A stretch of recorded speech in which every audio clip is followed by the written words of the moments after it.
네, 시청자 여러분, 썰전 라이브 시작합니다. 국민의힘 윤석열 선대위의 이준석 대표가 선대위의 모든 직책에서 물러나겠다라고 밝혔습니다. 어제 조수진 최고위원과 잇따라 충돌을 했었죠. 오늘은 조수진 최고위원이 사과에도 물러나겠다고 선언을 했는데요. 핵심은 세 가지입니다. 이준석 대표의 얘기는 이른바 윤핵관 때문에 못 해먹겠다. 상황이 이 지경까지 되도록 윤석열 후보는 대체 뭐 했나. 그리고 마지막으로 난 깔끔하게 빠지겠다는데요. 누구의 책임이 더 큰지 오늘 패널과 짚어보도록 하겠습니다. 민주당의 이재명 후보, 최근에 가장 많이 쓰는 단어는 유예입니다. 가상자산 과세부터 해서 다주택자의 양도세 중과 1년 유예, 그리고 공시가격 조정까지 계속 유예인데, 그러면 1년 뒤에는 어떻게 하는 건지, 일단 내년 3월 9일 대선까지만 버텨보자인가요? 역시 짚어보도록 하겠습니다. 오늘 패널은 민주당 이재명 후보 선대위의 김승원 의원, 국민의힘 윤석열 선대위의 성일종 의원이 나와 있습니다. 네, 이성대 기자, 뉴스설계에서는 어떤 내용을 썰어볼까요? 네, 아무래도 이준석 대표 상황 더 썰어봐야 될 것 같은데요. 그렇죠, 깊게 썰어야죠. 예, 불과 3주 전 상황과 지금 비슷한 상황이 되풀이되고 있습니다. 그렇다면 여기까지 그 되풀이되는 상황 좀 짚어보겠습니다. 네, 이따 자세히 들어보고요. 영끌 인터뷰는요? 네, 방역 대책이 강화될수록 소상공인, 자영업자들의 외줄 타기는 더 아슬아슬해지고 있습니다. 내일 광화문에서 시위도 예고되어 있는 상태인데요. 얼마나 심각한 상황인 건지 관계자 직접 얘기 나눠보도록 하겠습니다. 네, 썰전 라이브 본격적으로 시작합니다.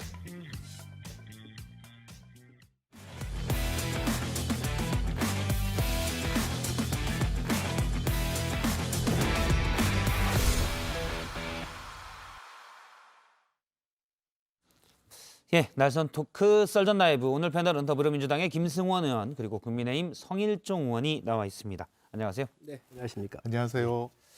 오늘 몰래 다른 네거티브들이 많이 있었는데 이준석 대표의 폭탄 선언으로 일단 이슈가 다 그쪽으로 갔습니다. 네. 김승원 의원님은 원래 다른 주제를, 후보자의 배우자 주제를 되게 하고 싶어 하셨는데 네네. 일단 묻혔습니다. 아, 예, 그런가요? 네네. 알겠습니다. 첫 번째 주제는 아쉬워하는데. 아쉬워하시더라고요. 지난주에도 하고 싶어 하셨어요. 설마 아니, 자작극은 아니겠죠? 후보자 부인보다 후보자를 해야죠. 후보자를. 그럼. 아, 후보자가 제일 공직 후보자잖아요. 그러니까 후보자를 해야 되는데 이 여당에서 머리가 좋아요. 그래가지고 후보자를 보호하기 위해서 이 상대 후보인 윤석열 후보의 부인을 지금 하고 있잖아요. 예. 그래서 아주 전략적으로 굉장히 뛰어난 것 같습니다. 네. 그러니까 아니, 그 근데 얘기도 후보자분이든 후보자 부인분이든 국민들께서 궁금해하시는 사항이 굉장히 많더라고요. 그래서 뭐 어느 분이든 잘 한번 말씀드려 보겠습니다. 일단 대선 벼르고- 때 벼르고 후보자와 나오셔가지고. 후보자 가족, 뭐 후보자 측근들이 검증 대상이 되곤 하는데 네. 일단 야당에서는 당대표가 일단 세게 질렀습니다. 그 내용부터 얘기해 보도록 하겠습니다. 강지영 아나운서가 첫 번째 주제 준비했습니다. 이준석 국민의힘 대표가 결국 윤석열 선대위의 상임 선대위원장 자리도 홍보미디어 본부장 자리도 모두 내려놓겠다라고 했습니다.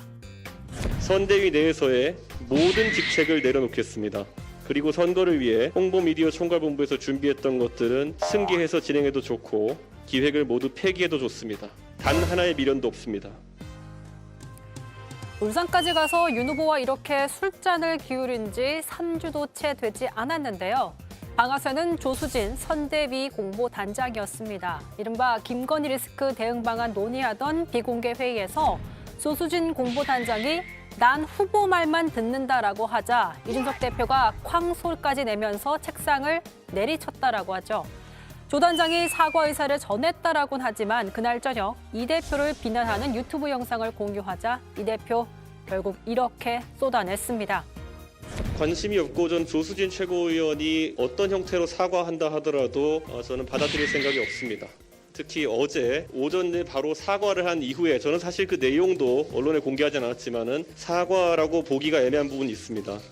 그리고 바로 오후 6시에 언론인들에게 공보단장으로서는 해서는 안 될 논란이 있는 유튜브의 영상을 본인의 직접 핸드폰으로 본인 이름으로 윤석열 후보와는 상의하지 않았다는 이준석 대표. 윤 후보는 결국 이준석 대표를 떠나보내고 대선을 치르게 되는 걸까요? 네, 첫 번째 주제는 이준석 미련 없다라고 얘기를 했습니다. 이준석 대표가 지난 한 20일 전쯤에도 윤석열 후보, 정확히는 이른바 윤핵관, 윤석열 후보 측 핵심 관계자와의 갈등으로 지방을 떠돌 때도 갈등이고 갈 때까지 갔구나 했지만 바로 울산에서 소주잔 기울이면서 화해하지 않았습니까? 성일종 의원님이 보시기에는 이것도 화해 가능하다고 보십니까? 화해를 하기 전에 지금 화해 이야기나 그냥 먼저 수습을 했었어야지요. 이거는 근데 일단 선언하고 떠났거든요. 미련 없다. 다시 돌아올까요? 선대위에 합류할까요? 뭐 선대위에 합류하고 안 하고의 문제는 아니고요. 당 대표기 때문에 네. 사실 그 직위보다는 당 대표로서 자기 역할은 충분히 할 거라고 보여집니다. 충분히 할 수가 네. 있다. 예. 어떻게 보십니까? 그 울산에서 이제 갈등이 일단은 봉합이 됐는데 그것이 이제 다시 또 터진 것이 아닌가라는 생각을 갖게 되고요. 이런 이유가 일어난 이유가 뭘까, 원인이 뭘까를 한번 생각을 해봤을 때는 그 국민의힘 선대위 체제를 한번 그 생각해보지 않을 수가 없어요. 지금은 이제 김종인 대표님이 상임 총괄 선대위원장이시고 그 밑에 김병준, 김한길 세 분이 계시는데 사실은 그 이 소통에 벽이 있다는 얘기를 많이 들었어요. 그래서 이 세 분이 사실은 서로 균형과 견제를 하시면 좋을 텐데 소통이 안 되니까 거기서 이제 어떻게 보면 김종인 대표 측과 친한 이준석 대표님의 설자리가 적어져서 선대위 회의에서도 그 담당하고 있는 그 상임위원장의 그 지휘와 권한을 제대로 행사하지 못한다는 그런 절벽감을 느끼고 이런 그 결정을 하신 게 아닌가 그렇게 생각이 됩니다. 요거부터 해소가 돼야 이준석 대표님이 다시 화해하거나 돌아올 가능성이 있지 않을까 저는 그렇게 좀 생각하고 있습니다. 뭐 후보하고 문제 있는 건 아니고요. 예. 일단 공보단장 아닙니까? 저 조수진 의원이 공보를 총괄하고 있는 사람이고 또 당대표이면서 상임 선대위원장을 맡고 있었기 때문에 그 안에 좀 갈등이 있었던 것이죠. 예. 그에 따르는 사과를 했고 또 그 이후에 유튜브에 관련되는 이준석 대표와 관련되는 유튜브를 기자들한테 뿌렸다는 거잖아요.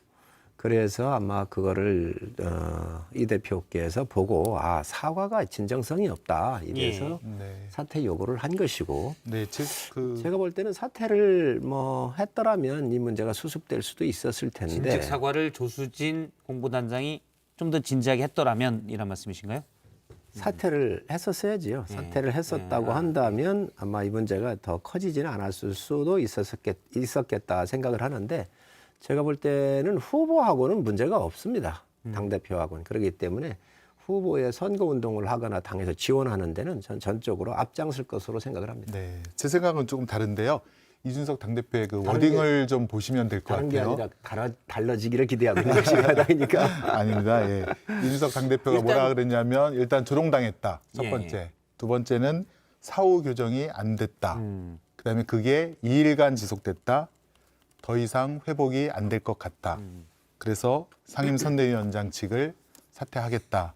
그 말 속에는 물론 이제 조수진 의원이 공보단장으로서 어떤 지휘 체계를 무시한 면도 있겠지만 사후에 이게 교정이 안 되는 그런 지금 이제 어떻게 보면 이제 총괄선대위원장 김종인 대표님 위에 있는 윤석열 후보님의 역할이 부족하고 적극적인 중재 역할을 못했다. 교정이 안 됐다. 그런 거에 대한 반발 뭐 그런 게 들은 것 같습니다. 김승원 의원이 말씀하신 내용이 오늘 이준석 대표 말도 들어가 있습니다. 그 대목이 있는데 그러니까 뭔가 누군가가 역할을 해서 이 사태를 진정시켰어야 되지 않느냐라는 뉘앙스의 말인데요. 잠깐 들어보겠습니다. 아니 상임선대위원장이 각자 보직을 맡은 선대위내 책임자에게 지시를 내렸는데 불응했다. 그리고 그 자리에서 그것이 교정되지 않고 오히려 조롱을 했다. 그리고 거기에 대해서 어느 누구도 교정하지 않았다. 그리고 이 사태가 이틀간 지속되었다고 하는 것은 선대위 내 제 역할이 없다는 것을 의미합니다. 예, 지금 이준석 대표의 오늘 긴급 기자회견에 이런 얘기가 있습니다.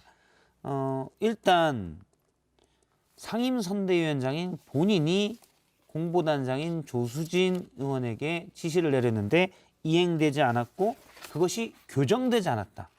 즉, 근데 어제 조수진 공보단장이 그 얘기하지 않았습니까? 나는 후보 뜻만 따른다. 그러면 이건 후보가 교정했어야 되는 건데 후보가 놔뒀다는 거죠. 여기는 불만을 사실을 좀 내비친 것 같아요. 물론 뭐 성일종 의원님 그렇게 안 보시겠죠. 사실 저는 이제 지도부에 있으면서 예. 우리 이준석 대표와 또 조수진 최고위원이 참여하는 회의에도 전략기획 부총장으로 늘 참여를 해왔었잖아요. 예. 그렇기 때문에 두 분을 잘 압니다. 근데 두 분이 강해요. 서로 쌍극인가요? 상극인가요? 상극. 뭐 상극은 아닐 수 있는지 없는지 그것까지는 안 가봤어도 예. 제가 볼 때 좀 너무 강해요. 그러다가 보니까 이 감정의 컨트롤을 좀 못한 거 아닌가 하는 생각이 좀 들고 어찌됐든 이 후보께서 이런 것까지 관여하는 것은 바람직하지 않습니다.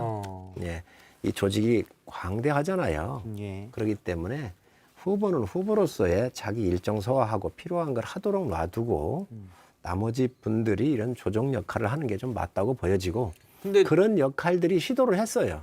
시도를 했음에도 불구하고 이 강하다가 보니까 둘이 충돌하고 이런 부분이 있었는데 뭐 민주당도 비슷한 사태가 있었었잖아요. 뭐 그런가요? 그러면 저 초기에 삐걱삐걱을 했는데 저희가 늦게 출발을 하다가 보니까 이런 문제가 나오는 것 같은데 제가 볼 때는 좀 있으면 아마 좀 조정을 하고 또 정비를 하면서 갈 수 있지 않겠나 생각을 합니다. 예. 자꾸 이제 불난 집에 부채질하는 것 같아서 죄송하긴 한데, 예.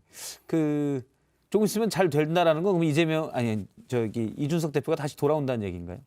뭐 돌아오고 안 돌아오고의 문제가 아니라 당 대표로서는 분명히 정권 교체를 해야 되라. 정권 교체를 위해서 이준석 대표를 당원들과 국민들께서 뽑아준 거예요. 예. 이거를 정확하게 알고 있습니다.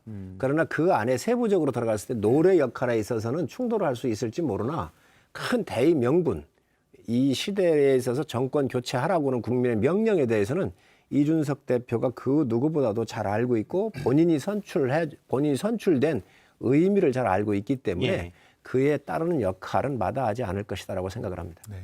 저도 한 말씀 드리고 싶은데요.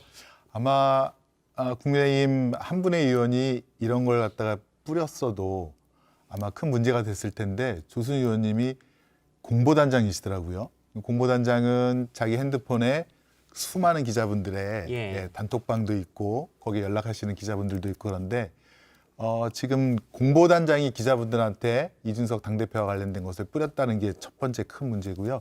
두 번째는 그 내용이 뭐 좋은 뜻이건 아니면 뭐 비판의 뜻이건 조금 정상적인 아니면 국민이 납득할 수 있는 내용이라면 모르겠는데 아마 가로세로 연구소가 상당히 좀 세게 또 약간 과장된 그런 내용 유튜버 중에 한 분으로 알고 있는데 제목이 그래요. 이준석 정신건강 우려라고 예. 하는 제목인데 화면에 계속 나오고 있는데요. 네, 굉장히 모욕적이고 이거는 정말 어느 누가 들어봐도 본인의 인격에 침해를 당하는 것인데 이것이 충격 실화, 뭐 쿠키뉴스 지워져 이렇게 화면에 네네네 나오고 공보단장을 있습니다. 통해서 늘 상시 소통하는 기자분들, 언론인분들에게 뿌렸다는 것이 아마 이준석 대표로서는 굉장히 충격이었을 것 같고 그다음에 후속 조치로 사과가 이준석 당대표님 말대로 진정성이 없다. 사과 자체도 거의 예. 조롱에 가까웠지 않느냐. 그리고 대통령, 그러니까 윤석열 후보님 차원에서의 어떤 총괄적인 사태 해결을 위한 노력이 없었다. 방관한 거 아니겠느냐. 그렇다면 암묵적인 동의 아래 이것이 진행된 것이 아닐까라고 하는 그런 생각까지 혹시 같다. 저는 예. 그렇게 보고 있습니다. 일단 요거 하나만 두 분이 얘기를 하세요. 요거 하나만 여쭤볼게요. 네. 오늘 이준석 대표의 기자회견에서도 기자의 그 질문이 나왔는데 네. 네. 뭐 윤핵관 때문이든 또는 조수진 공보단장과의 서로 성격이 안 맞아서 충돌 때문이든 제1야당의 당대표가 선대위원장 직, 상임선대위원장직을 사퇴한다. 대선을 80일 정도 남겨두고 이것 때문에 이준석 대표의 이 부분은 실책이다. 이거는 예를 들어서 장지원 의원 같은 경우 너무 옹졸하다라는 평가도 했는데 여기에 대해서는 어떻게 보시는지요? 일단 이준석 대표의 행동만 평가를 한다면. 비난받을 수 있습니다. 당대표이기 때문에 누구보다도 행동이 신중해야 되고 예. 판단에 대해서 아주 예리한 판단을 해야 되는 부분이 맞습니다. 전 조수진 공보단장이 여러 가지 언행이라든가 예. 이런 거를 보면 적절치 않았다고 보고요. 분명히 그 부분에 문제가 있습니다. 예.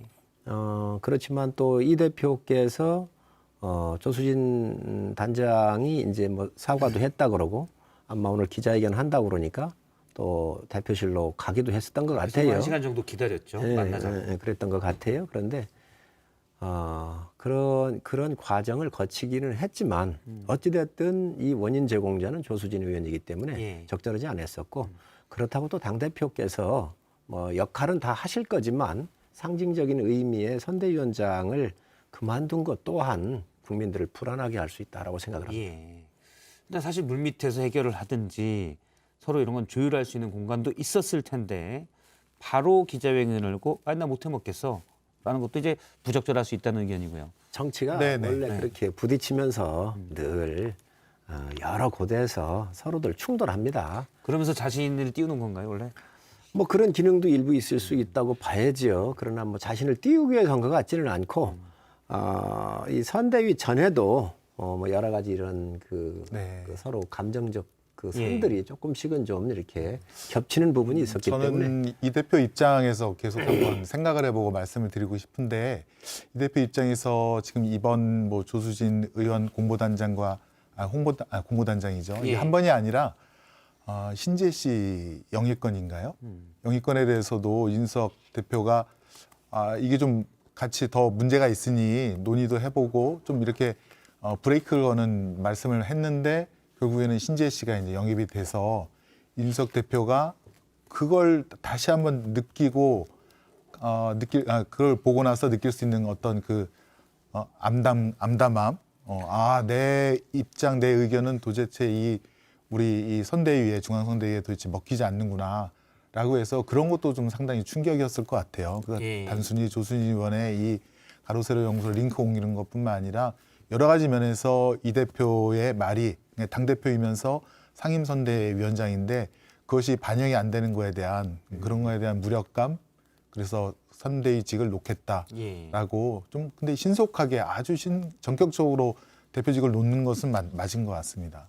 조금 더 시간을 들여서 김종인 대표님의 어떤 중재 같은 것도 조금 기다려 볼 수 있지 않았을까 싶었는데 전격적으로 이루어진 건 위원장이 맞습니다. 말렸는데 듣지 않았다라고 합니다. 예.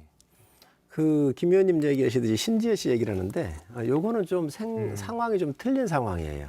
당에 입당을 하거나 당원으로서 가입하거나 뭐 당의 공식적인 선대위에 들어온 게 아닙니다. 그래서 김한길 전 대표께서 이끌시고 있는 국민화합위원회 거기에 새시대 준비위에 거기에 참여를 했기 때문에 뭐 당의 노선이라든가 이런 부분들하고 충돌하는 건 아니에요. 단지 형식적으로 당원 가입이 아니기 때문에 그렇습니다. 당대표의 권한은 제한적이라는 말씀이죠. 그 부분에 대해서. 지금 이재명 후보가 대통령 되는 것만은 국가적 재앙이기 때문에 막아야 되겠다. 그래서 이념이나 아니면 정치적인 철학이 좀 달리 하더라도 지금 현재 이재명 후보에 대해서 당선을 결코 막아야 된다라고는 여러분들이 계시잖아요. 나라 걱정하는 분들이 계시잖아요. 그렇기 때문에 그분들이 이제 많이 이렇게 일어나시고 한 건데 그런 흐름 속에서 가 있는 거기 때문에 이 부분을 이 대표하고 일치하는 거는 저는 좀 맞지 좀 않다고 보여지고요. 역지사지해야 된다고 봅니다. 갑자기 뭐 이재명 후보 말씀이라서도 깜짝 놀랐는데 그것과는 상관없고 그러면 이제 국민의힘에서는 이 원인 사태를 해결 못한다고 봅니다.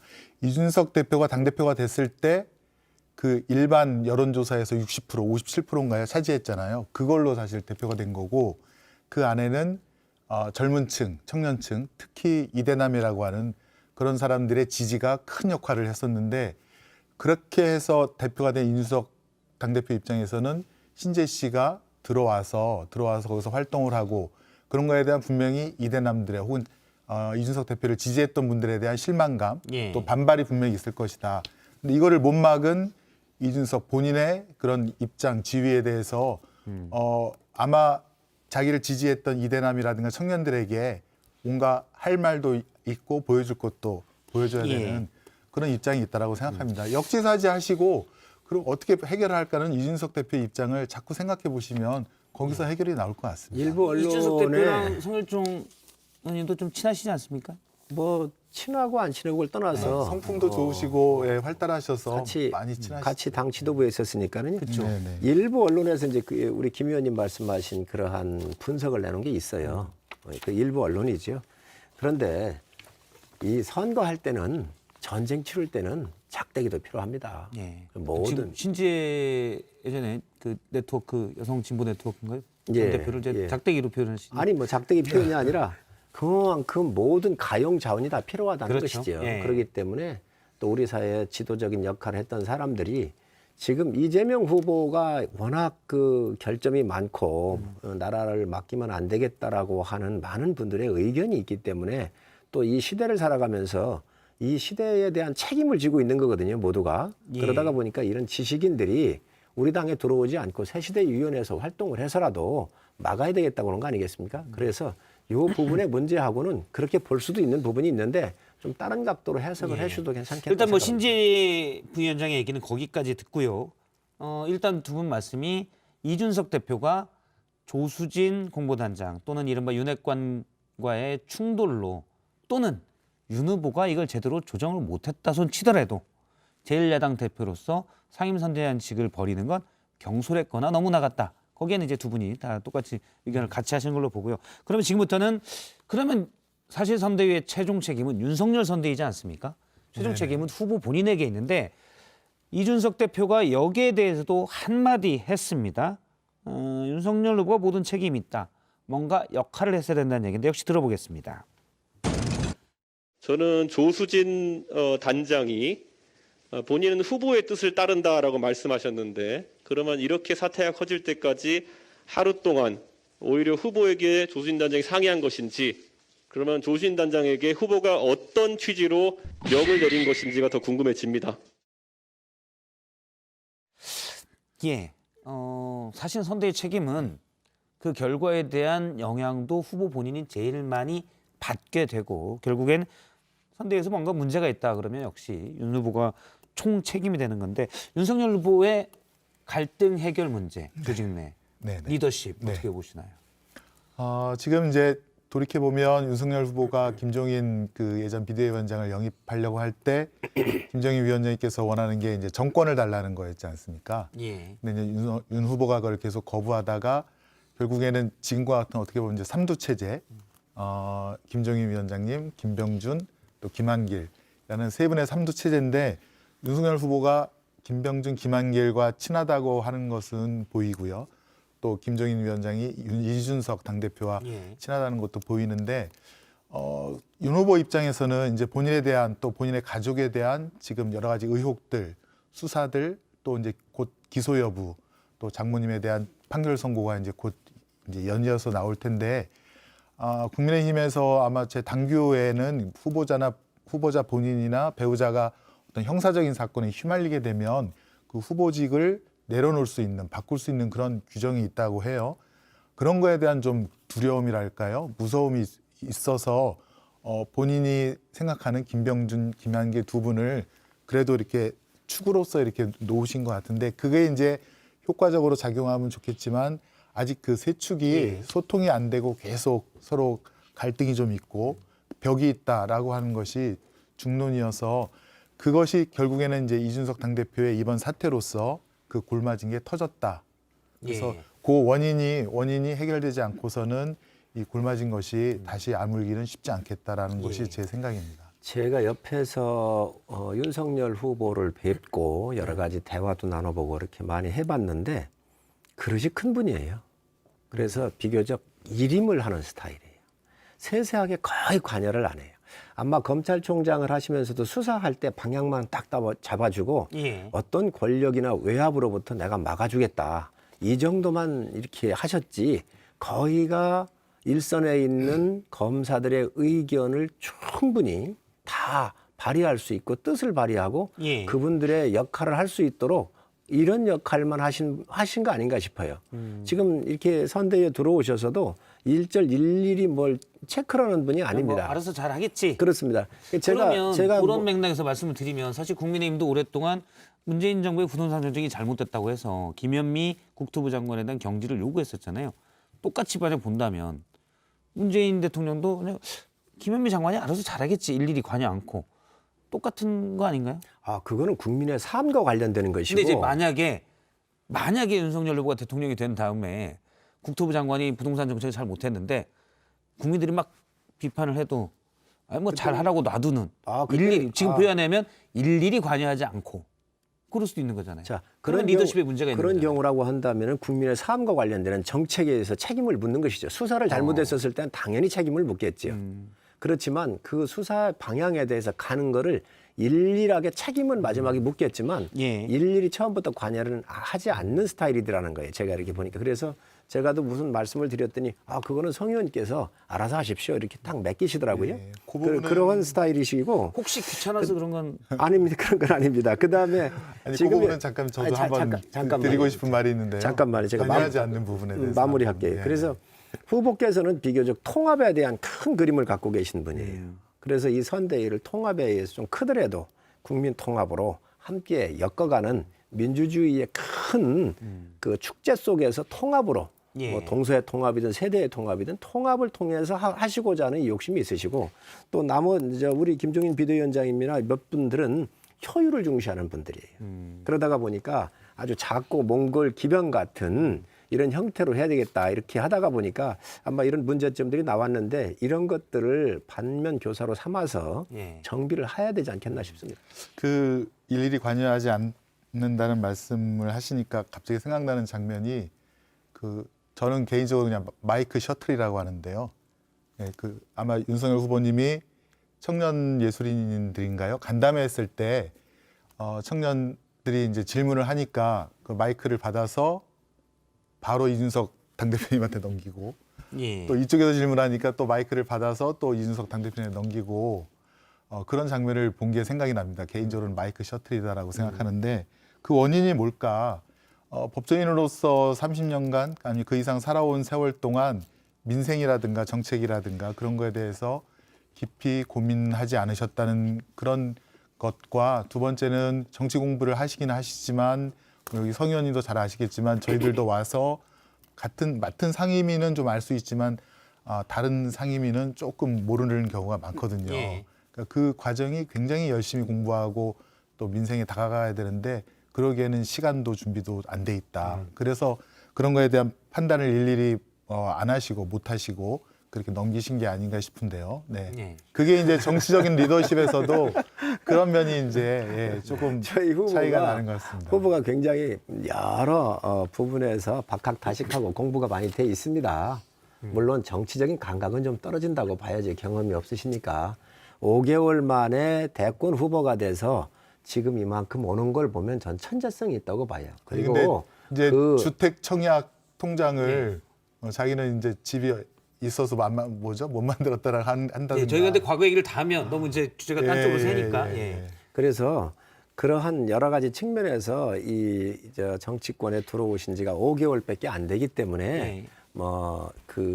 이재명 후보처럼 그냥 국민 속이는 아주 그 교묘한 뭘 속였죠? 말솜씨로 이렇게 예를 든다고 한다면 그 얘기도 아니, 다 하면 주제가 딴 데서 새니까 일단 저희가 윤석열 후보의 그렇게는- 리더십을 얘기하고 있습니다. 공약 그래서 이행률이 그 95%인 부분에 정치인이 어디 있습니까? 예, 그 부분에 대해서 잠깐 얘기를 한 해보겠습니다. 말을 꼭 일단 지키는 후보입니다. 캠프 선대위 내에서 충돌이 나오는 부분에 대해서는 윤석열 후보는 앞서 성일종 의원님이 얘기하신 대로 이게 민주주의다라는 얘기를 했는데요. 잠깐 들어보겠습니다. 네. 정치를 하다 보면은 같은 당 안에서나 또 선거 조직 안에서 서로 생각이 뭐 다를 수도 있는 거지 어떻게 뭐 군사 작전하듯이 그렇게 일사불란하게 하겠습니까? 그게 바로 민주주의 아니겠습니까? 예, 일단 민주주의라고 윤석열 후보가 표현을 했는데 당 대표가 선대위 상임위원장직을 물러나겠다라고 하는 거기 때문에 이건 사실은 파열음이 민주주의 치고는 너무 큰 것 같아서 이걸 어떻게 수습할지 좀 지켜봐야 될 것 같습니다. 여기까지 이제 제가 단적으로만 여쭤볼게요. 이번 사태의 책임은 누가 제일 큽니까? 이게 한 밸런스 게임 비슷한 건데 윤석열 후보가 큽니까? 이준석 대표가 큽니까? 조수진 의원이 큰가요? 직간접적인 모든 책임을 지면 예, 총책임만. 후보한테 갈 수 있습니다. 네, 저도 윤석열 후보가 지금 이제 일정이라든가 보면 굉장히 나이브한 선거를 하고 있다. 예. 일정이 몇 개 없거든요. 없는 날도 많고. 그럴 때 당도 선대위 분들과 많은 대화를 하고 소통을 해야 되는데 그것마저도 약한 것이 아닌가. 예. 네, 그렇게 저는 생각을 하고 있습니다. 그렇지만 이런 과정을 통해서 예. 후보께서 또 조정을 하실 거예요. 그리고 당대표하고 또 요새 나서실 테니까 걱정 안 하셔도 괜찮습니다. 지난번에 이제 울산 가서 술잔을 기울였는데 지금 이제 또 어디로 가셔야 될지 그저 저희가 또 보도록 하겠습니다. 네. 알겠습니다. 두 번째 주제는 이제 이재명 후보 얘기입니다. 두 번째 주제는 먼저 영상을 보고 얘기를 나누겠습니다.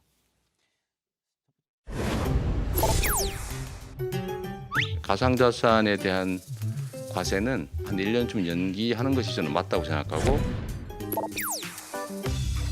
양도세 중과이기 때문에 이러지도 저러지도 못한다는 입장이 좀 있는 것 같습니다. 한 1년 정도로 한시적으로만 유예를 하는데 부동산 가격이 예상외로 많이 폭등했기 때문에 좀 조정할 필요가 있다는 생각이 들고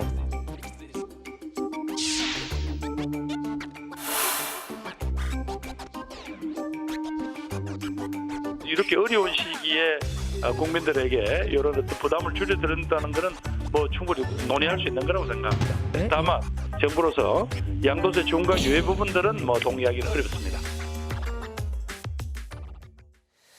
예, 두 번째 주제는 이재명의 유예로 잡았습니다.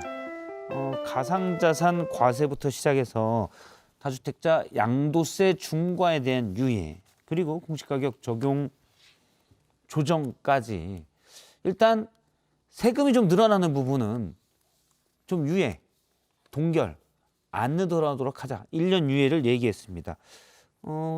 사실 꼼꼼히 따져보면 이건 좀 과했던 정책도 있을 수도 있을 것 같고요. 시각에 따라서. 또는 대선을 앞두고 세금이 늘어나는 부분에 있어서 기존의 정책을 자꾸 유예시키니까 이건 포퓰리즘이다라는 지적도 있습니다. 먼저 성일종 의원님부터 어떻게 생각하세요? 이재명 후보는 후보부터 유예를 해야 돼요. 아, 후보부터 유예. 그렇습니다. 지금 후보부터 유예를 하고 나와야지. 지금 이 말이 안 되는 이런 국가의 큰 세금이라고 하는 것은 국가의 굉장히 중요한 재정적 정책이잖아요. 이게 흔들리면 안 되는 거예요.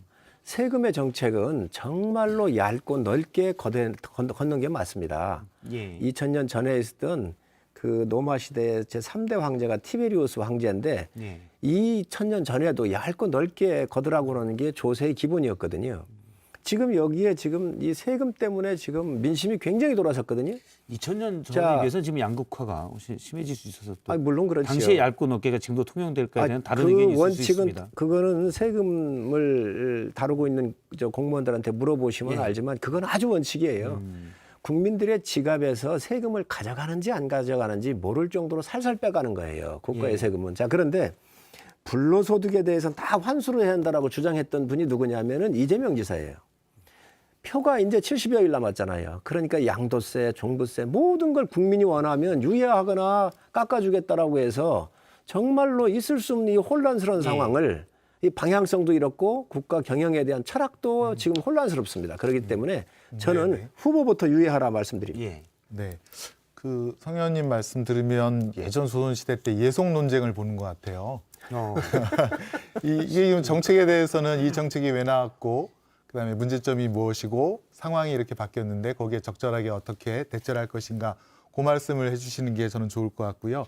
이 가상자산은 지금 아직 가상자산을 투자하는 투자자에 대한 보호 법률안이라든가 또 가상자산 화폐를 거래하는 사업자에 대한 어떤 개념 규정이라든가 예. 법과 제도가 미비하기 때문에 이것은 이런 것을 갖추고 나서 1년 후에 그다음에 그 소득이 실현될 때 과세를 해도 된다는 입장에서 유예를 한 것이고요. 다주택자 양도세 중과는 지금 이제 집값이 전국 부동산 값이 되게 보합이거나 아니면 다시 하락하는 추세가 오기 때문에 이 다주택자 분 중에서 관망을 하시던 분들이 이제 집값이 떨어질 것 같으면 다주택을 갖다가 분명히 매물로 내놓을 텐데 이 양도세 중과 유예 기간이 그냥 끝나게 된다면 다시 또 이게 대책이 그러니까 그 어긋날 수 있어서 예. 그거에 대한 6개월, 9개월, 1년의 시한을 두고 중과세율도 조정하면서 가장 실용적인 정책을 제안한 게 아닌가 그렇게 생각이 됩니다. 공시가격은 그렇게 보시면 될 것 같습니다. 지금 코로나로 온갖 민생이 어려운데 다들 국민들, 기업들 또 정부까지 고통 분담을 해야 되는데요. 그 면에서 보면 지금 정부가 걷어들여야 될 공시가격을 적용해서 걷어들여야 할 세금 중에서 정부가 고통분담 차원에서 공시가격을 현실화시키는 거를 지금 2030년까지 계획이 짜여져 있는데요. 2030년까지 계획 중에서 1년을 잠깐 유예하자는 거예요. 그 다음에 또 1년 더 유예할 수 있는 거고, 그거는 장기적인 계획 속에서 판단하면 되는 건데, 이거는 국민의 고통을 덜어주기 위한 이것도 역시 실용적인 정책이고 예. 이재명 후보의 정책 스타일이라고 보시면 될 것 같습니다. 앞서 만약에 이재명 후보의 정책 스타일이라면 큰일 나는 일입니다. 왜 그러냐면 임대차 3법 할 때 뭐라 그랬어요. 여당의 의원들이. 집에 노예로부터 해방된 날이라고 그랬거든요. 지금 어떻습니까? 국민들 거리에 나앉고 있잖아요. 아니, 이재명 후보는 임대차 3법을 하시면 아니 글쎄 제가 말씀 들어보세요. 윤호중 원내대표 같은 경우 그 당시 법사위원장을 하고 있을 때 집에 노예로부터 해방된 날이라고 그랬습니다. 25번을 이 정권에서 부동산 정책을 내놨단 말이죠. 다 실패했습니다. 그러면서 불로소득을 다 환수한다고 그랬어요. 네. 자, 그런데 이재명 후보가 왜 이 위험한 후보라고 얘기를 하고 저희가 이렇게 공격을 하냐면 국토보유세를 얘기를 했습니다.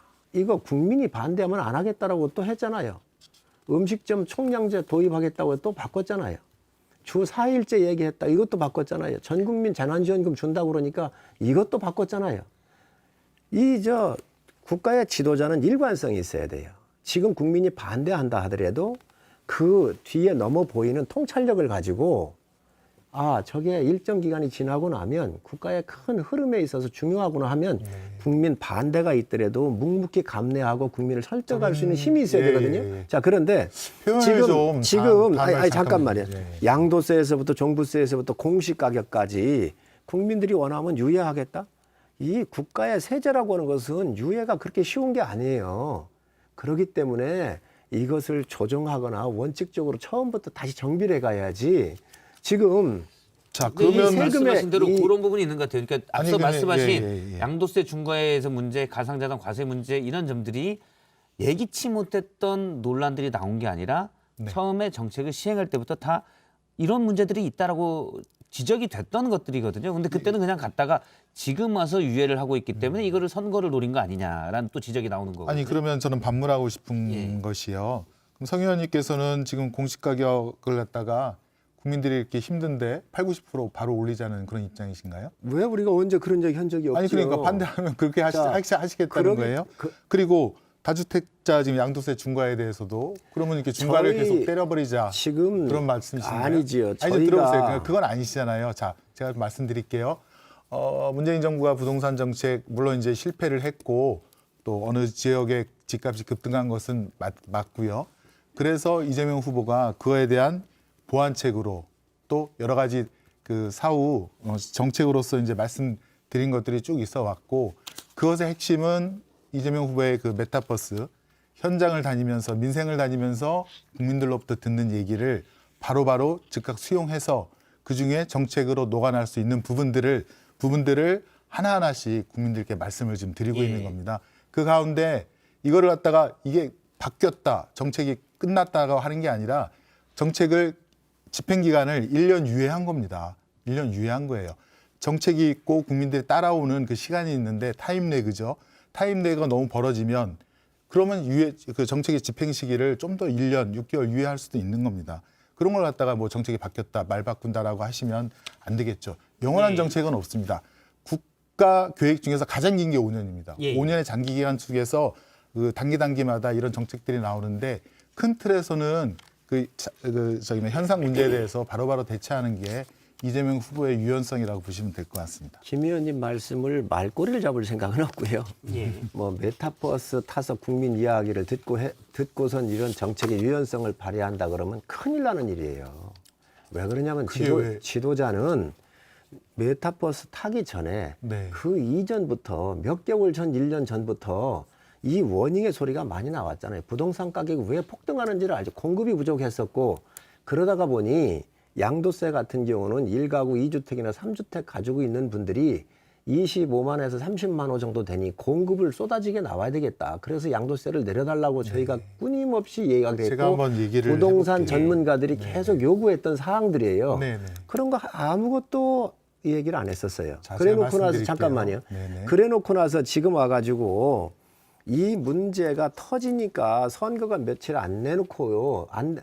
며칠 안 남으니까 표를 의식해가지고 이런 정책을 내놓는 것이 과연 국가 지도자로서 표 앞에서 흔들리는 마음이 이거보다 더 엄혹한 상황이 왔을 때 어떡할 거냐는 거예요. 그래서 지금 이재명 지사가 굉장히 불안한 후보다.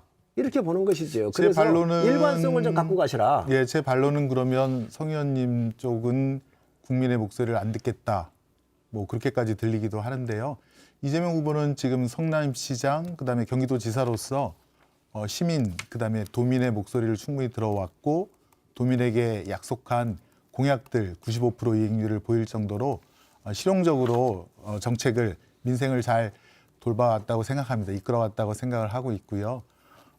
지금은 이제 후보로서 대통령 후보로서 이제 국가 전반적인 세제라든가 또 가장 국민들이 지금 답답해하고 있는 공시가격 적용이라든가 이런 거 문제에 대해서 이제 하나하나 답을 드리는 거고 그것은 이제 당정이라든가 협의를 통해서 결론을 내면 될 것 같고요.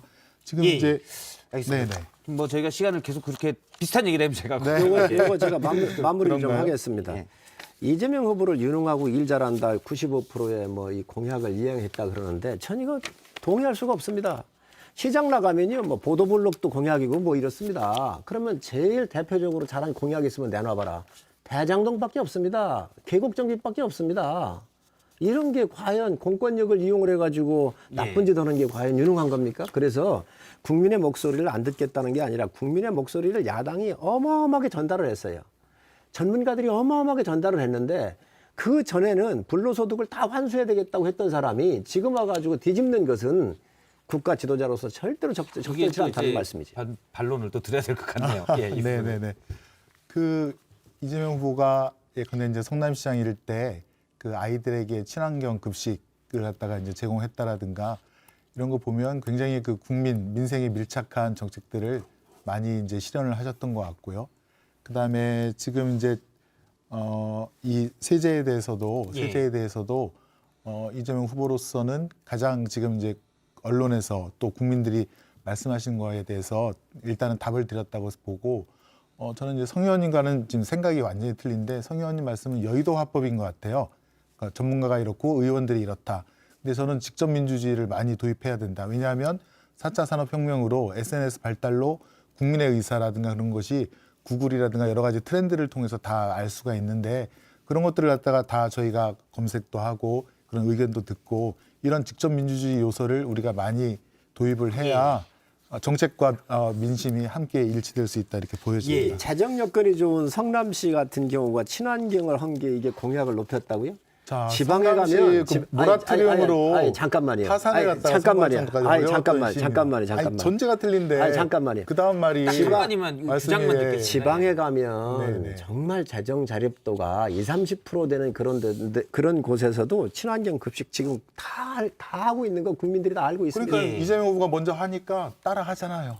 먼저 한 게 아닙니다. 지방에서 먼저 했어요. 그리고 성남시는 모라토리움을 선언할 정도로 어려웠어요, 의원님. 그거는 팩트는 정확하게 모라토리움도 난 다시 한번 돌아보시기 바랍니다. 그때 모라토리움 선언하지 아니하고 얼마든지 자체적으로 할 수 있었습니다. 앞서 이제 친환경 급식을 어디서 먼저 했는지 제가 확인을 미처 못해서 그 부분은 양쪽의 두 분의 주장만 듣도록 하겠습니다. 다음 주제로는 이제 네거티브 관련인데요. 네거티브의 관성으로 잡았습니다. 어제 김종인 윤석열 선대위 총괄 선대위원장이 네거티브는 이제 그만하자, 정책 재결하자라고 했는데 일단 야당 내에서도 네거티브는 계속 나오고 있고요. 또 이재명 선대위에서 그렇게 못한다라는 얘기도 나오고 있습니다. 차례로 얘기를 들어보겠습니다. 집권 여당의 후보를 가지고 있는 정당이 계속해서 네거티브만 가지고서 선거를 갖다 하겠다고 하는 것이 상식에 맞는지 그걸 묻고 싶습니다. 이제는 좀 네거티브 전쟁은 그만하시고 아직 윤석열 후보 본인에 대해서는 시작도 안 했는데 너무 엄살이 심한 것 같은데요. 그러려면 본인들부터 하지 말았어야죠. 본인들은 다 해놓고 밑접어서 하지 말자고 하면 되나요? 사실은 네거티브가 계속 지난주 그다음에 주초까지 배우자인 김건희 씨 1억 관련 얘기, 그다음에 후보의 아들인 이재명 후보의 아들의 도박 문제 이런 문제 나왔었는데 오늘 뭐 이준석 대표 얘기로 일단 싹 가라앉긴 했습니다. 하지만 계속 네거티브가 좀 나오는데 국민의힘에서는 네거티브를 좀 중단할 생각들이 좀 있습니까? 김종인 선대위원장 그렇게 얘기를 하고 있는데. 사실 대선에서의 검증은 후보 본인들이죠. 공직 후보자는 후보들이잖아요. 그게 이제 부인들이거나 가족들이 있는데 이제 이런 부분까지 검증할 거냐 안 할 거냐. 왜냐하면 대통령이 되면은 그 가족들까지도 지원을 받는단 말이죠. 그렇기 때문에 저는 검증하는 게 맞다고 봐요. 하지만 검증에도 선이 있다.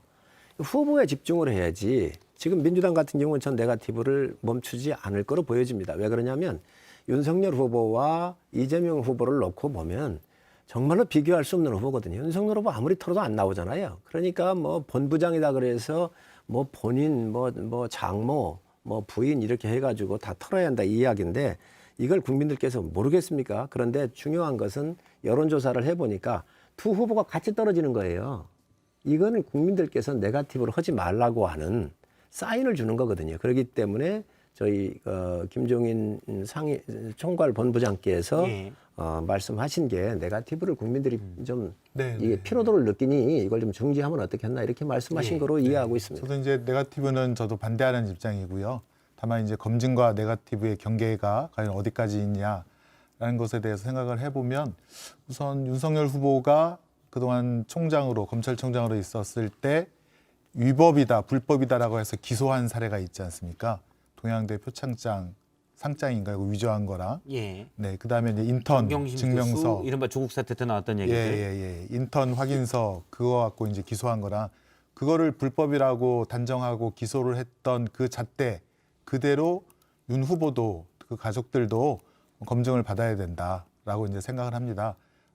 지금 이제 김건희 씨는 허위 경력, 그다음에 허위 학력, 그다음에 허위 이력, 수상 경력에 그다음에 박사학위 논문이 그 국가의 연구비로 지원돼서 나온 것을 표절했다고 하는 어떻게 보면 3관왕 플러스 4관왕까지 될 수 있는 그런 온갖 의혹들이 있는데 똑같은 검증의 기준을 잣대를 들이대서 한번 무엇이 맞고 무엇이 틀린 것인지는 한번 봐야 된다고 생각을 합니다. 여당은 그렇게 주장할 수 있다고 봐요. 그러나 조국 사태하고 비교하는 것은 굉장히 잘못됐다. 조국 사태는요. 조국 교수가 공무원입니다. 서울대학교 교수이고 교육자입니다. 법학전문대학원의 교수 그것도 시절이 법을 있었고요. 지켜야 되는 법에 대한 전문가입니다. 정경심 교수는 교육자입니다.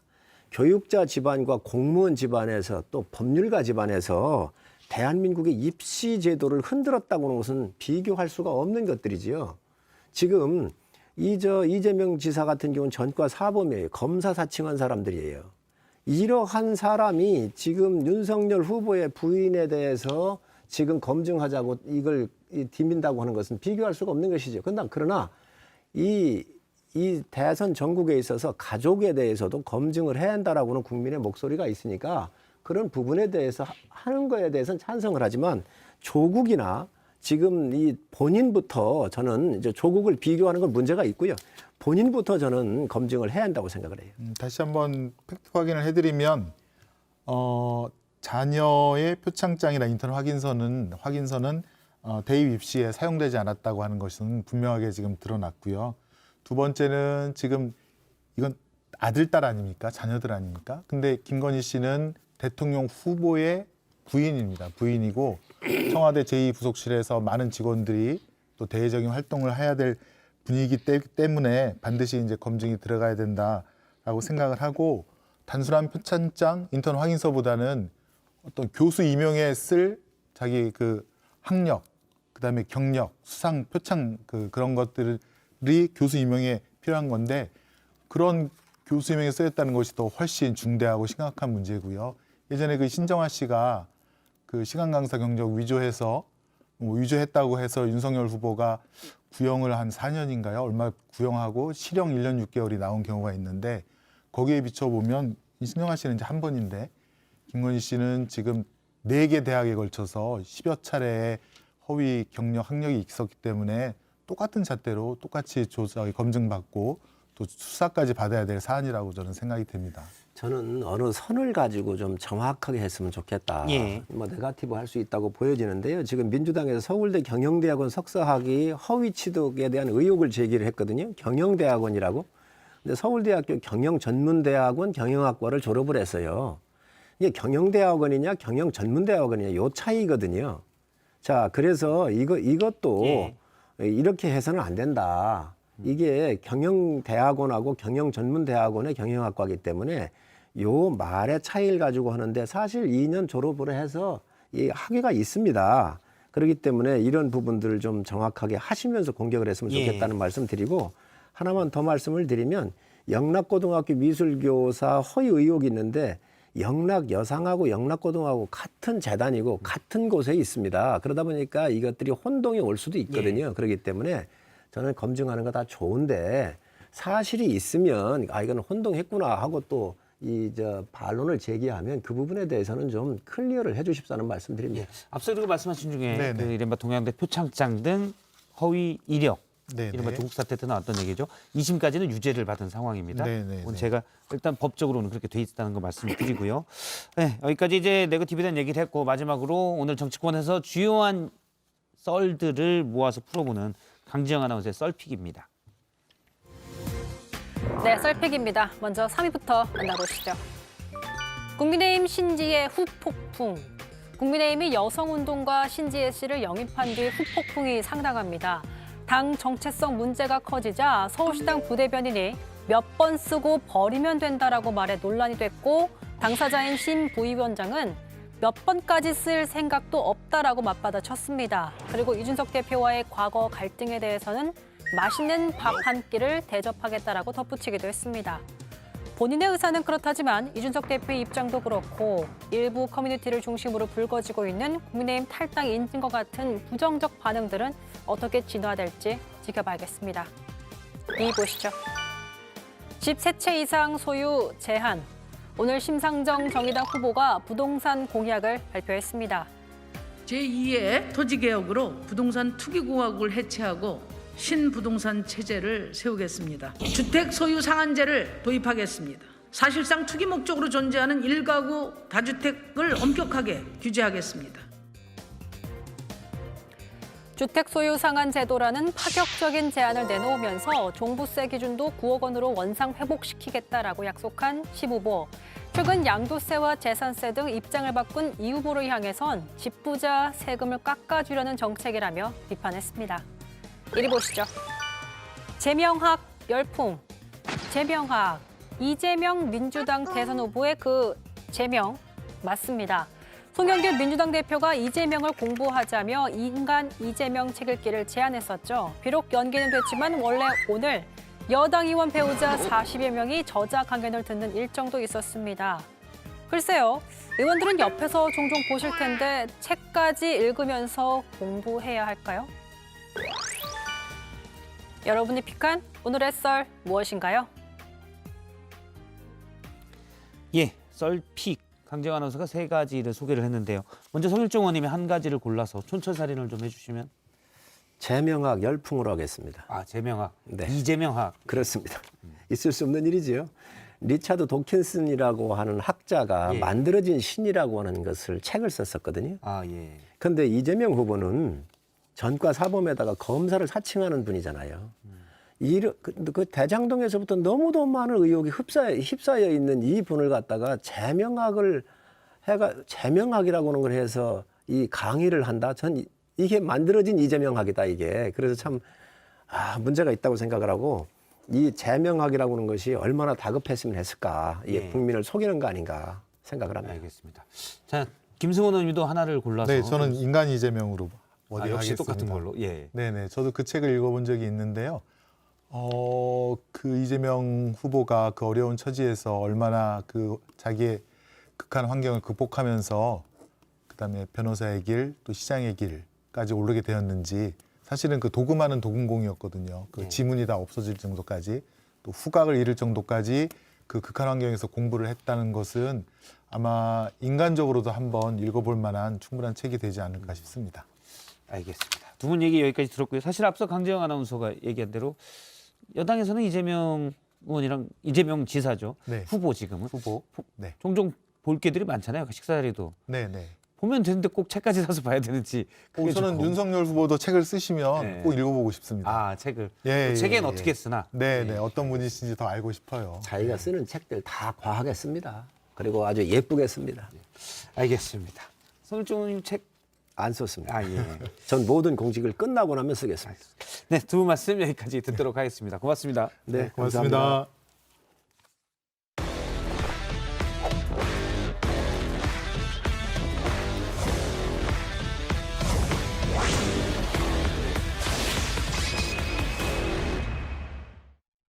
하얀 눈이 내려올 때면 온 세상이 물들을 때면 눈꽃이 피었나 또 빛이 나 눈이 부신 나처럼 사랑할 수밖에 없어서. 네, 이성대의 뉴스 썰기 바로 시작해 보도록 하죠. 네, 오늘 준비한 재료 이겁니다. 그 선거대책위원회가 닻을 올리면요, 최고위원이라든지 이런 직함은 활동이 중단이 되는 걸로 보셔야 됩니다. 이건 저뿐만 아니라 우리 이준석 대표님을 비롯해서 모두에게 적용되는 문제입니다. 자, 오케이. 여기까지. 자, 이준석 대표, 그렇다면 다시 여기까지. 그렇다면 여기까지입니다라는 말을 지난날 말에 했었는데 그때 당시에 이제 이준석 대표가 패싱 논란에 반발해서 모든 일정을 취소하고 떠났을 때 나왔던 표현입니다. 오늘 다시 여기까지라는 비슷한 상황이 벌어졌습니다. 그러니까 이제 오늘 이번 사태는 상당히 기시감이 있다라고 볼 수 있는 거죠. 지난달 말 말씀하신 것처럼 이준석 대표 패싱 파동의 데자뷰 같은 사태가 벌어졌다라고 볼 수 있는 거예요. 자, 그때도 단초 중에 하나가 바로 조수진 최고위원, 조수진 공보단장이었습니다. 자, 당시에 그 이준석 대표 패싱 논란이 나올 때 조금씩 나오자 그날 아침에 기자들을 상대로 얘기를 한 거예요. 자, 선대위의 직함은 이제부터는 없다. 선대위의 직함은 없다. 그러니까 당대표나 최고위원의 직함은 없고 선대위 직함이 우선이다라고 얘기를 한 거예요. 다시 얘기해서 당대표 최고위원 오늘부터 역할은 없고 후보 밑에서 후보가 하라는 대로 해야 된다. 그러니까 후보가 오라고 하면 오는 거지 왜 사전에 대표에게 후보가 일정을 미리 안 해줬냐 이런 이야기하면 안 된다는 식으로 이 대표를 사실상 저격한 거죠. 바로 그날 저녁에, 바로 그날 밤에 이준석 대표가 그렇다면 여기까지입니다라고 얘기를 한 거죠. 저 이모티콘도 기억이 납니다. 이준석 대표가 이제 패싱 논란 당시에 윤 후보 측은 윤핵관 사이 갈등만 부각됐었는데 다시 보니까 조수진 공보단장이 그러니까 최고위원이 거기에 있었던 겁니다. 근데 이번에 두 사람의 갈등이 정말 외적으로 표출이 됐어요 또. 그 결과적으로 이제 조수진 공보단장 윤핵관은 아니지만 핵심 관계자는 아니지만 뭐랄까 다른 관계자 윤다관 정도는 된다라는 게 이번에 수면 위로 부상됐다. 윤다관. 제가 만들어봤어요. 네, 어쩐지 처음 들어봤어요. 네. 네. 근데 이제 선대위 구성이 된 뒤에 이준석 대표가 홍보와 미디어를 총괄하고 조수진 최고위원이 공보단장을 맡으면서 계속 의견차가 좀 있었어요. 대표적인 게 바로 카드 뉴스 방식을 놓고 좀 의견차가 있었는데요. 카드 뉴스 아시죠? 크리스마스 카드 아닙니다. 네, 모바일 같은 데 이렇게 보기 편하게 뿌리는 그런 형식인데 자, 이준석 대표가 이에 대해서 과거에 이렇게 얘기를 했어요. 최근에 이번 선거 홍보본부 차원의 카드 뉴스는 없다. 진실은 이렇습니다류의 카드뉴스 돌릴 생각 없고 카드뉴스 보고 후보 선택하는 유권자가 없다라고 얘기를 한 거거든요.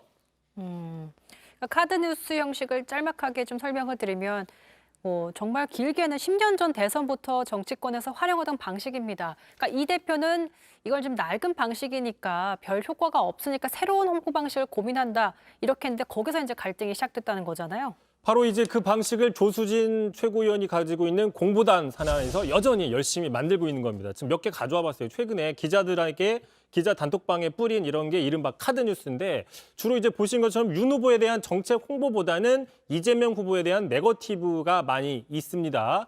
자, 뭐 참고로 뭐 이렇게 또 이재명 후보는 뭐 사기 3종 세트다 이런 카드뉴스도 있어요. 네. 검사 사칭, 싱글 사칭, 집사 사칭 뭐 밑에 보시면 자, 메이드 바이 조수진 써 있죠. 자, 이 카드 뉴스에 대해서 자, 헤비 인플루언서죠. 진중권 교수. 자, 웃기긴 한데 이런 거를 당의 공식 채널로 안 했으면 좋겠다. 격 떨어진다라고 얘기를 했더니 바로 이 페이스북에 이준석 대표가 그러게 내가 이래서 카드 뉴스 안 만든다고 한 거 아닙니까라고 조수진 공보단장을 저격한 거죠. 어쨌든 이 대표와 진중권 교수가 또 결이 맞았던 순간도 있습니다. 그러니까 이 대표 입장에서는 조수진 최고위원이 정작 해야 할 것은 공보단장이기 때문에 공보 대응을 해야 되는데 이런 메시지를 보내고 있느냐 불만을 있어서 지시를 했는데 조 최고위원 입장에서는 나는 윤 후보만 따른다라고 공개적으로 발언을 했어요. 그래서 여기서 이제 화나면서 책상을 치고 나갔다. 이런 온갖 사단들이 벌어진 거잖아요. 그런데 이제 두 사람이 부딪힌 것 이번이 처음이 아니죠. 지난 9월 말입니다. 저희도 한번 뉴스스토리에서 다뤘는데 그 곽상도 전 의원의 아들 이른바 50억 퇴직금 논란에 대해서 곽 의원을 어떻게 처리할지를 놓고 한밤중에 회의가 소집이 됐는데 이때 조수진 최고위원이 공개적으로 반발을 했었죠. 자, 전두환 신군부도 이렇게 한 적은 없다라고 대표적으로 이 대표를 저격을 했습니다. 그러자 이준석 대표도 곧바로 내가 전두환이라고? 그러면 조수진 최고위원은 상도 수호를 계속 하시라 이런 식으로 아주 공개적으로 언쟁을 벌였는데 이 대표 이야기 한번 들어보겠습니다. 이견을 표출하는 방식은 조금 더 정상적이고 그리고 최고위원다워야 할 것이다 이렇게 생각합니다. 자, 어쨌든 정리를 해보면 두 사람의 갈등 패턴을 이렇게 정리해 볼 수 있을 것 같아요. 조수진 최고위원이 반발을 하면 이준석 대표가 거기에 대응을 하고 다시 또 조수진 최고위원이 사과하고 이게 좀 반복되고 있는데 이런 모습이 계속되니까 당내뿐만 아니라 보는 국민들도 좀 지쳐요. 그렇죠. 일단 당내에서 애초에 윤핵관으로 지목돼서 반강제적으로 선대위를 떠난 사람이 있죠. 바로 그 장제원 의원이 두 사람 다 따잡아 비난을 했습니다. 기가 찬다면서 얘기를 했어요. 이준석 대표 옹졸한 자기 정치가 선대위를 이기적으로 만들고 있다. 또 조수진 공보단장 함부로 후보 뜻을 팔고 다니지 마라 이렇게 얘기를 했는데 하지만 이 대표 입장에서는 왜 이게 내가 같이 싸잡아서 욕을 먹어야 되느냐 쉽게 얘기하면 이렇게 좀 불만을 들을 수 있죠. 아, 그럴 줄 알았다. 이때를 기회로 해서 또 나를 공격하는구나. 바로 오늘 이 대표가 이렇게 맞대응을 했습니다. 들어보시죠. 이때다 싶어 솟아나와서 양비론으로 한마디 던지는 윤핵관을 보면 어쩌면 이런 모습이 선거 기간 내내 반복될 것이라는 비통한 생각이 들었습니다. 선대위 내에서의 모든 직책을 내려놓겠습니다. 하지만 결국엔 이 문제를 해결할 사람은 바로 윤 후보라고 보여집니다. 오후에 조수진 공보단장을 만나지 않았지만 이 대표와 좀 잘 해결할 것으로 보인다, 기대하겠다라고 전했어요, 의사를. 사태가 이제 수습될까 안 될까 어떻게 보세요? 근데 이제 이 부분에서도 또 지난번 그 갈등의 패턴이 반복되는 양상이에요. 잠깐 준비를 했는데 이렇게 하고 있습니다. 자, 1단계 이준석 대표 패싱 논란이 불거져요. 그럼 두 번째 단계 윤석열 후보가 그거 별 문제 아니다라고 좀 소극적으로 대응을 하죠. 그럼 3단계 이게 별 문제가 아니냐라면서 이준석 대표 그럼 여기까지라면서 더 강하게 반발하면 그제야 마지막 4단계 윤석열 후보가 직접 만나서 봉합을 하는 거였거든요. 자, 이번에도 한번 보시면요. 자, 이번에도 같은 양상이죠. 조수진 최고위원이 이준석 대표 패싱 논란이 일어났어요. 자, 그러자 2단계. 자, 윤석열 후보 어떻게 대응을 했는지 잠깐 듣고 가시죠. 경리 영화를 따지지 말고 당 대표고 상임위원장이니까 사과를 하고 다른 사람들이나 이 시스템에 대한 이런 문제라기보다는 그날 그냥 우연치 않게 벌어진 일이기 때문에 당사자들끼리 오해를 풀면은 될 수 있지 않겠나. 자, 들어보신 것처럼 윤 후보 늘 자주 얘기하죠. 경위, 이유 상관없이 어쨌든 그러면서 또 오해다. 이런 식으로 제3자 입장에서 두 사람이 산 거다라면서 좀 별거 아니다는 식으로 얘기를 했어요. 참고로 조수진 공보단장도 오늘 사과를 했지만 이유 막론하고 송구하다. 내가 나이가 좀 더 많아서 내가 좀 더 지혜로웠어야 되는데 라고 얘기를 했어요. 자, 이렇게 듣는 이준석 대표 입장에서는 바로 3단계가 되겠죠. 아니 이걸 이렇게 가볍게 취급하나? 그러면서 오늘 보신 것처럼 모든 선대위원장직을 사퇴했죠. 사실 이렇게 본인은 이렇게 강력하게 의사를 제의했는데 상대방이 또 약간 가볍게 여기다 보면 더 화가 날 수 있는 부분도 있습니다.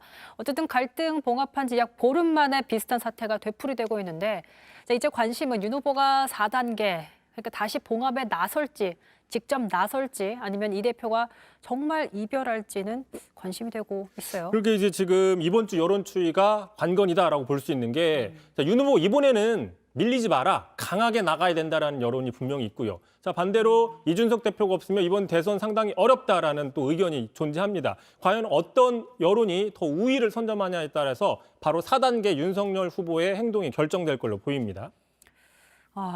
어쨌든 당분간 국민의힘 내부 상황이 굉장히 변화가 많을 것 같습니다. 그때 당시도 사실 이전 사태 때도 굉장히 급변했기 때문에 갑자기 울산 내려가고 봉합하고 이랬잖아요. 아무튼 계속 안테나 세우고 직접 썰어주시길 기대하겠습니다. 자, 두 번째 썰 주제 바로 보겠습니다. 자, 두 번째 준비한 자료 바로 이겁니다. 문재인 대통령은 21일 김진국 민정수석의 사의를 수용했습니다. 자, 민정수석 사퇴 안타깝다고. 누군가가 안타깝다라고 표현한 게 논란이 되고 있습니다. 자, 김진국 청와대 민정수석의 아들이죠. 입사 지원서에 아버지, 그러니까 민정수석이 잘 말해서 이 기업의 꿈을 이루어드리겠다라는 내용을 적어서 굉장히 논란이 됐습니다.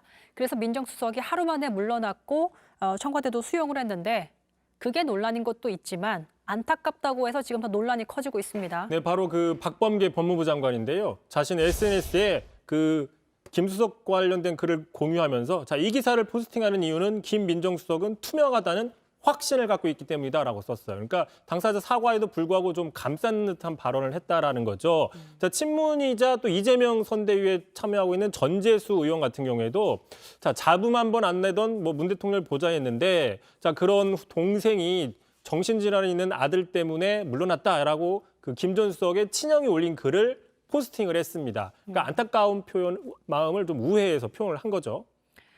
결국에 아들의 증세까지 불필요하게 공개가 됐는데 그럼에도 이미 본인도 이제 변명의 여지 없이 사과하고 문 대통령도 바로 사의를 수용했던 일이니까 부적절한 처신은 공적인 자리이기 때문에 맞습니다. 네, 그러다 보니까 당장 같은 당의 또 조응천 선대위 공동상황실장이 이렇게 얘기를 했어요. 자, 법무부 장관이 개인적인 확신을 근거로 오지랖 넓게 청와대 참모의 사적 영역에까지 방어하려고 나서는 모습 매우 부적절하다라고 얘기를 했어요. 지금 자칫 이 문제가 선거에 영향을 미칠 수도 있는데 법무부 장관 박범계 장관이 어떤 개인적인 판단, 주관적 판단, 그러니까 이른바 뭐 뇌피셜이라고 하잖아요. 그런 걸 가지고 그 선의를 믿겠다고 얘기하는 게 문제가 있다라고 공개적으로 지적을 한 겁니다. 자, 어쨌든 이번 대선이 어느 때보다 공정, 정의에 민감한 시기인데 어쨌든 공과 사를 저런 내용 사실 개인적으로 뭐 표현할 수도 있는 부분인데 공적인 사람이 공적인 자리에서 저런 말을 한다는 건 국민의 이해를 얼마나 얻을 수 있을까요? 궁금해지네요. 어쨌든 이성균 뉴스설기 여기까지 하겠습니다. 수고하셨습니다. 이 거리를 난 떠나가리 내가 아닌 너를 위한 이별 여행은 언제까지 너에게 좋은 기억만 네, 지난주 토요일부터 강화된 방역 방침의 시행으로 직격탄을 맞은 자영업자 소상공인들의 반발은 더욱 거세지고 있습니다. 정부는 100만 원 방역 지원금이라는 카드를 꺼냈지만 내일 예고돼 있는 시위는 현재로서는 막을 수 없어 보이는데요. 급기야 그동안의 적자를 감당할 수 없다며 정부의 방역 지침을 거부하고 24시간 영업을 하겠다고 밝힌 카페도 있었습니다. 관련해서 이성원 한국주운소 상인 자영업자 총연합회 사무총장 모시고 관련된 얘기 나눠보도록 하겠습니다. 자, 어쨌든 방역 지침이 강화된 지 나흘째입니다. 어제 이제 극단적 선택을 했던 한 자영업자 얘기도 있었는데 현재 상황은 어떤지 그리고 또 이 상황들을 어떻게 지켜보고 계신지 듣고 싶어요. 작년 연말부터 사실은 고강도 사회적 거리두기가 거의 1년 가까이 지속이 됐습니다. 네. 특히 7월부터는 4단계라는 가장 높은 단계의 사회적 거리두기가 지속되다가 그나마 11월 들어서 단계적 일상 회복에 접어들었는데 사실 저희가 매출 자료를 보면 단계적 일상 회복 시작 이후에 잠시 매출이 증가했지만 그 이후에는 지속적으로 매출 회복이 되지 않고 있던 상황입니다. 아무래도 경기가 그만큼 회복이 안 됐다는 이야기죠. 위드 코로나가 됐을 때 잠깐 좋아지는 듯 했으나 다시 또 거리두기 방역 지침이 강화되면서 다시 또 그런 것들이 다 물거품이 된 상황이라는 거죠. 그 이전부터 조금 하락은 하기 시작했는데요. 이런 상황에서 이제 다시 사회적 거리두기가 강화되다 보니까 정말 그 좌절과 충격에 빠질 수밖에 없는 상황이었고 또 어제 안타까운 선택을 하신 자영업자 한 분이 또 나왔는데 네. 지금 자영업단체가 자체 조사한 결과로만 지금 24명이 안타까운 선택을 하셨는데 문제는 24분이 안타까운 선택을 하신 게 문제가 아니라 정말로 몇 분이나 제대로 조사가 돼서 얼마나 그런 안타까운 선택을 하셨는지가 조사조차 되지 않고 있다는 게 사실은 더 큰 문제 같습니다. 어쨌든 밝혀진 것만 했을 땐 24명의 비관적인 선택을 하셨다는 얘기를 해주셨습니다. 자, 한계라고 외치고 있는 자영업자 소상공인들. 그래서 정부는 강화된 방역 지침이 시행되기 하루 전에 자영업자들을 지원할 긴급 대책을 내놓기도 했는데요. 잠시 듣고 오시죠. 먼저 정부는 기정 예산, 각종 기금, 예비비 등 가용 재원을 총동원하여 4조 3천억 원 규모의 3대 패키지 지원 방안을 새로 마련하고 금년 말부터 신속히 지원해 나가겠습니다. 첫째, 매출이 감소한 320만 명 소상공인들을 대상으로 대상자별 100만 원의 방역 지원금을 신규로 지원하겠으며 이를 위해 3조 2천억 원을 투입합니다. 매출 감소만 확인되면 매출 규모, 방역 조치 수준과 무관하게 100만 원의 현금이 지원되는 것이며 정부가 이런 발표를 했지만 그 후에 일각에서는 정부가 지급하겠다는 방역지원금 100만 원을 거부하자 이런 움직임도 있었다면서요? 예, 근데 저 개인적으로 거부할 일은 아니라고 생각을 하고요. 일단 국민들도 좀 알아주셔야 될 게 손실보상과는 별개의 지원금입니다. 지원금이기 때문에 이 부분은 그 100만 원이라는 금액이 어떤 자영업자에겐 한 달 월세도 안 되는 금액일 수 있지만 또 어떤 분들에게는 한 달 월세가 될 수도 있는 금액이기 때문에 저는 이 지원은 환영하지만 자영업자들이 이렇게 반발하는 이유는 또 따로 있습니다. 왜냐하면 7월 달에도 4단계 사회적 거리두기 때 대통령님이 짧고 굵게 시행하시겠다고 그랬는데 그게 무려 4달을 갔거든요. 네.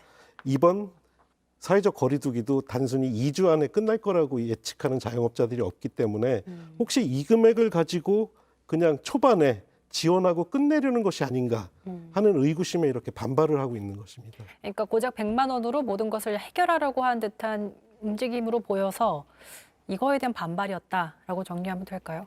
기재부가 그동안 손실보상이나 피해 지원에 너무 소극적이었기 때문에 이렇게 발빠른 지원에 오히려 의심을 할 수밖에 없는 상황인 거죠. 의심할 수밖에 없는 상황이다.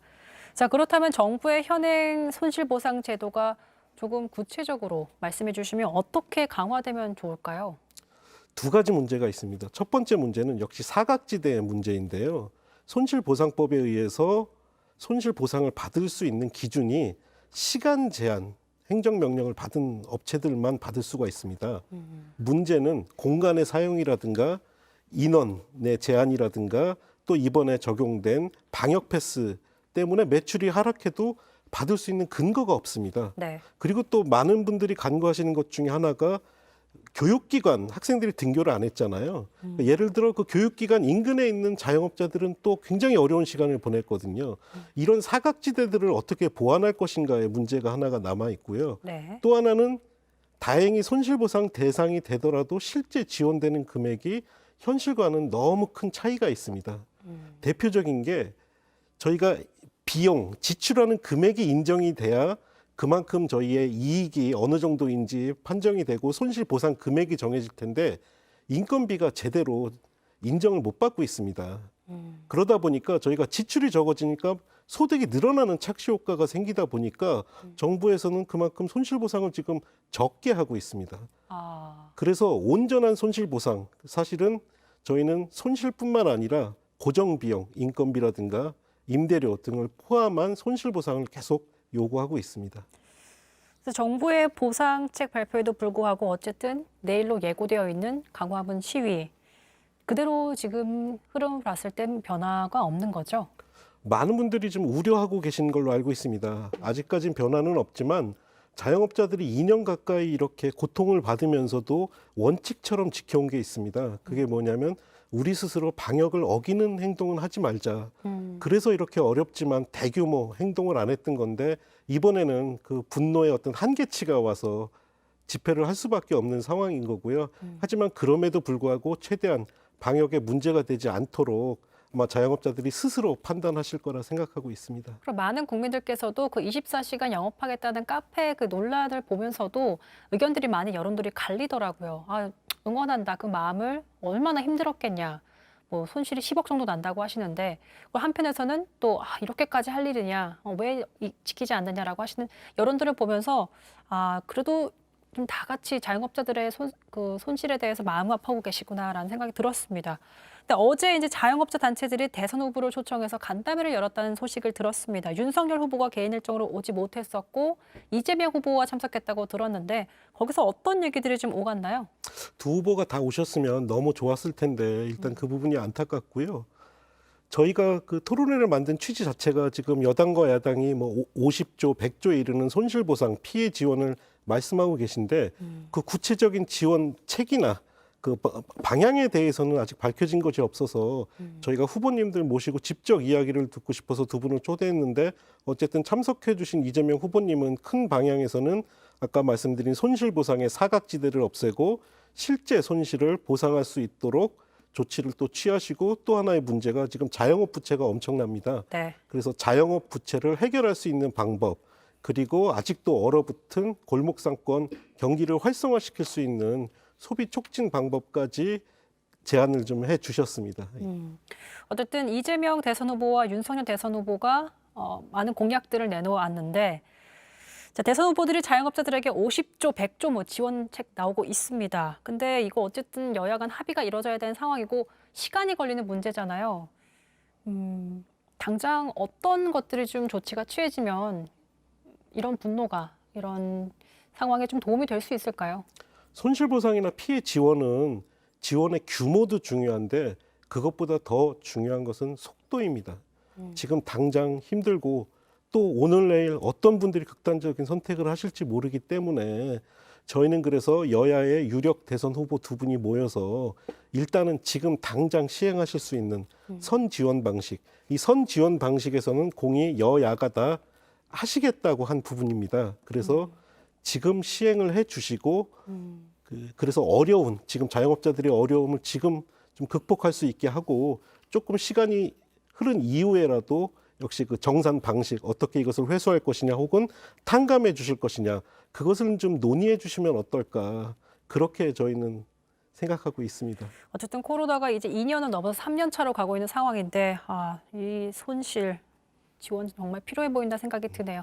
네, 지금까지 이성원 사무총장과 얘기 나눠봤습니다. 인터뷰 고맙습니다. 감사합니다. 네, 오늘 썰전 라이브 여기까지입니다. 계속해서 뉴스룸 이어지고요. 저희는 내일 저녁 6시에 다시 찾아뵙겠습니다. 시청해주신 여러분 고맙습니다.